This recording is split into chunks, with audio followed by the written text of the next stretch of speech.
আজ গণেশ চতুর্থীর দিন রাতে কিংবা সন্ধেবেলা এই একটি কাজ ভুলেও করবেন না, নয়তো গণেশজি আপনার উপর অত্যন্ত ক্রুদ্ধ হবেন এবং আপনার সমস্ত গণেশ চতুর্থীর উপবাসের ফল নষ্ট হয়ে যাবে।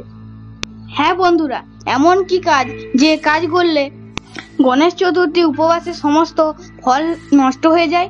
হ্যাঁ বন্ধুরা, এই ভিডিওর মাধ্যমেই আপনারা জানতে পারবেন। কিন্তু ভিডিওটি শুরু করার আগে আমি সকল দর্শক বন্ধুদের অনুরোধ করব, ভিডিওটি পুরোটি স্কিপ না করে সম্পূর্ণ দেখবেন, তাহলে এই ভিডিওটি সম্পূর্ণ বুঝতে পারবেন।